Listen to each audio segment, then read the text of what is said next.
Nagpupumiglas, naglalaway, nanlilisik ang mga mata. Ganito pinahirapan ng rabies ang 31 anyos na si Janelo Limbing, factory worker sa Laguna. Ang kanyang mga huling sandali habang nakatali sa kama sa ospital, kinunan ng kanyang partner na si Eva, nakabuanan pa man din. Sabi ko sa kanya, lumaban ka kasi mga anak mo ako eh. Pinipilit niya pang gumanon tumingin po sa akin. Pinasigaw niya pa po yung I love you. Isa sa mga sintomas ni Janelo, nahirapan siyang huminga. Akala ko po sir, ang dahil lang po sa paninigarilyo niya, yung pagbibape lang. Pag inom niya po, as in nalunod po siya. Pag inom niya pong gano'n, as in po parang nalulunod sa dagat, gano'n po. Pag dating po namin ulit dun sa ospital po ng Kabuyaw, may nakita po siyang malaking electric pan, lakas po ng hangin, balot na balot naman po siya, naka-jacket, naka-bonnet. Sabi niya, yung electric pan, alisin nyo. Tapos tumakbo po siya sa labas. Tapos sinabihan na po kami na i-refer daw po kami sa hospital po ng RITM sa Alabang, sa Muntinlupa. In-explain po nila na 48 hours na lang daw po yung itatagal. Palabiro at masayahing tao raw si Janelo. Kaya sa kanyang huling sandali sa ospital, nagawa pa niyang ngumiti habang nagbe-video ng pasasalamat at mga huling habilin. At sa aking mga anak, ingat kayo palagi, lumaki sana kayong malusog. Huwag niyong kalimutan, alagaan ng inyong nanay.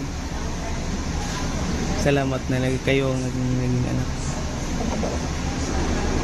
Bye-bye!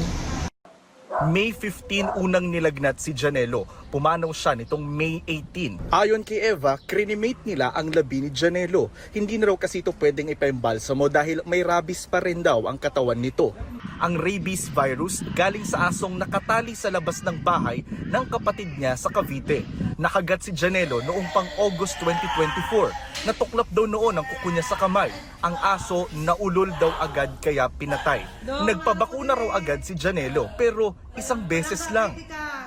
Pinano ko naman po siya, pinapollow up ko naman po na next schedule mo na. Busy nga daw po, sayang naman daw po yung kikitain niya. Posible rin daw na mahalan si Janelo sa bakuna dahil gumastos siya ng 2,500 pesos sa unang shot sa isang private animal bite center.